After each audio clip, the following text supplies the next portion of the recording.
Magandang araw po, welcome po sa aking channel, Love9 TV. Patalasasan po, meron po ba kayong mga properties na napapabayaan or non-performing assets? Plan nyo ibenta, pero wala kayong oras sa pagbenta nito. Kung ito'y pagkakatiwala nyo po sa amin, tawag lang po kayo sa aking numero, usap po tayo, gawin ko po ng video for free. Yes, libre po, wala po kayong babayaran. Tutulungan pa namin kayong mabenta ang inyong property. Kami na po bala sa marketing, sa boosting or paid ads. Even sa tripping, hindi na po kayo mapapagod sa pag-entertain ng mga buyers. Kami na po bala sa lahat. Tawag lang po kayo. Nandito po tayo ngayon sa isang exclusive subdivision dito sa Parañaque. Ito pong bagong video presentation natin ay isang residential property na may lot area na 740 square meters.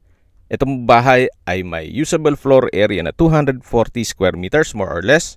Meron po itong den room or another structure na pwedeng gawing office or guest room. So, depende po sa magiging use nyo once na na-acquire nyo ito. Then, dito po sa likod ng bahay ay napakalaki pa po ng bakanting lote na meron pong mga ornamental plants. May 3 bedrooms with own toilet and bath. Then, meron pong 4 car garage hanggang dun yan sa main gate. Dun po sa kabilang side ay may covered carport. Tungkol naman sa dokumento nito, ito po'y titulado, buhay po ang may-ari, kaya wala po kayong maging problema sa documentation o sa transfer ng title. Ito po'y well-maintained, kaya ready for occupancy. Lipat po tayo dito sa harapan. Yan po yung open na garahe at dito naman sa kabila yung covered. Then meron pong access na steel gate papunta naman sa service area. Ito po yung second gate. At dito na po tayo sa main door. Naka-brickstone design po itong wall bago dumating dito sa main door. Then may aluminum screen door at solid wood po itong main door. Welcome po dito sa bahay ni Madam. Dito po yung receiving area. Then sa dulo naman yung living area o salas. Napakalaki po ng espasyo. Sa dulo naman po ay yung access door na papunta sa veranda at yung bakanting lote, yung unang parte ng video. So yan po ulit yung living area. At dito naman yung dining area. May chandelier, then glass windows. Malaki naman po ang espasyo nito. At dito naman po sa kabilang side ay yung breakfast nook at formal kitchen. Dito po sa formal kitchen ay may kitchen countertop, wall-mounted kitchen cabinet, storage ng kitchen utensils at meron pong malaking kitchen window na mas nakakapaliwalas po gawa ng meron pong natural sunlight. Then dito naman po sa dulo ay yung maid's room na kung saan hindi natin ma-check ngayon at katabi lang po yung common toilet and bath. At maayos naman po ang toilet fixtures nito. May water closet, vanity mirror, hand wash basin, naka-tile bathroom wall at meron pong bathroom window. Then may shower po sa dulo. Okay, labas po tayo. Then, ito naman po yung access door. Papunta naman sa service area. At yan po yung steel gate na tinutukoy ko mula po dun sa garahe. Dito naman po yung dirty kitchen at service area. Pabalik po ulit tayo dito sa loob. Ito po ulit yung maid's room at yung common toilet and bath at dito po yung formal kitchen. Meron pong wall-mounted wooden rack with glass cover. Then may display cabinet dito sa taas ng breakfast nook at ito po ulit yung dining area. Balik po ulit tayo dito sa living area. Then sa dulo yung receiving area. At yan po mga natatanong natin na pintuan, yan po yung mga kwarto. May mga natutulog po dito sa ibang kwarto, kaya hindi po natin ma-check ngayon.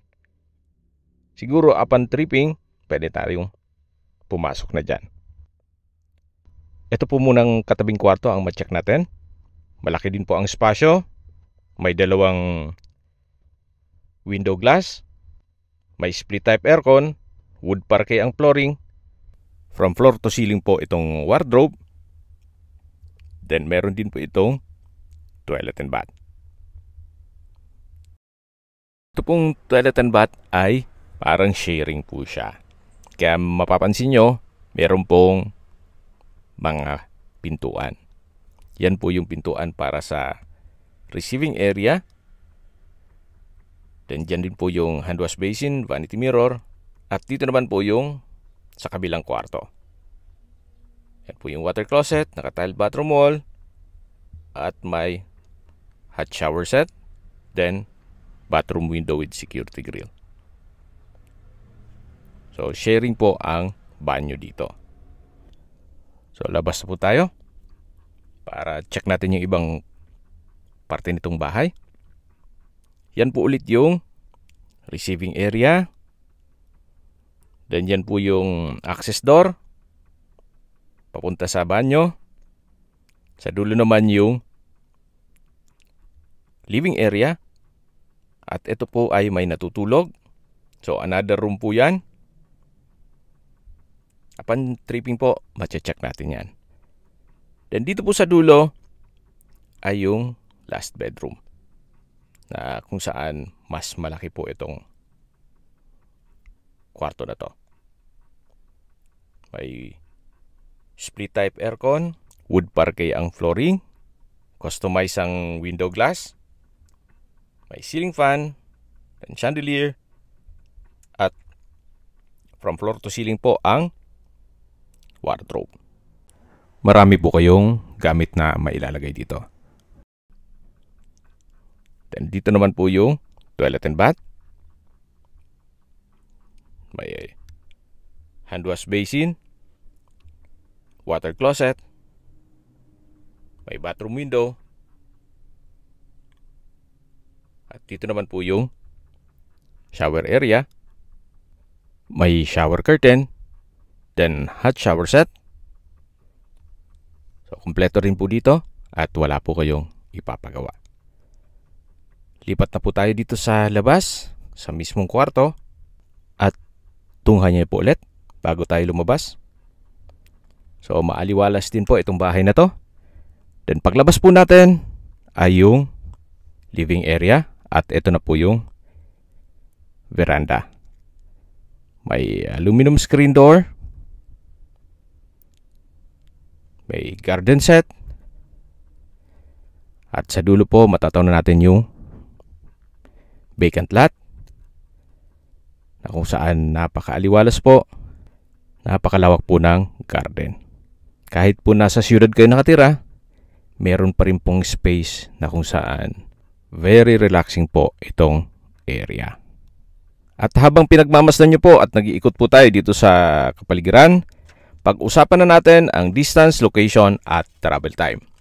Mula po sa airport, ang distance is 3.5 kilometers at ang travel time is 14 minutes.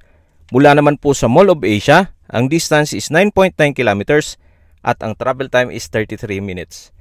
Mula naman po sa Parañaque Doctors, ang distance is 3.2 kilometers at ang travel time is 12 minutes.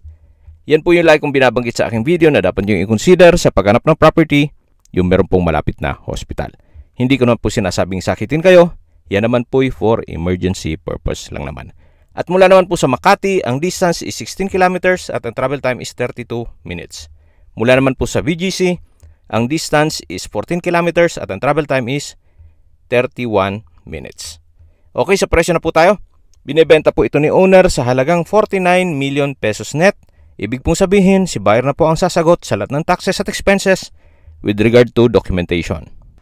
Kung may mga katanungan po kayo, tawag lang po kayo sa aking numero. At sa mga kababayan naman natin na sa ibang bansa, meron po akong WhatsApp, Viber at Telegram. Same number lang po, 0917-316-3399. Sa mga nagtatanong naman po ng aming Facebook, meron po aming Facebook page na Nov9TV at Facebook Real Video. Meron din pong TikTok at Instagram.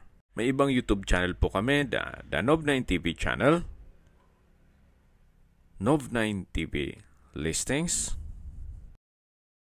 Nov9 TV on the spot, Nov9 TV updates, at Nov9 TV house rental. Sana po naibigyan nyo ang video presentation. Paki-like and subscribe na lang po sa aking channel para ma-update din po kayo sa aking future listings. Kung sakali po hanap nyo yung mas malaking sukat ng lupa, meron din po kami ibang listings na pwede nyong pagpilian. Huwag po kayong mag-atubiling tumawag sa amin. Then, let us know your budget para malaman namin kung anong property pwede naming ilog sa inyo. Sa lahat pong viewers, subscriber at nagtiwala po sa amin, salamat po sa suporta. Ingat po kayo lagi at yung pamilya. Maraming salamat po.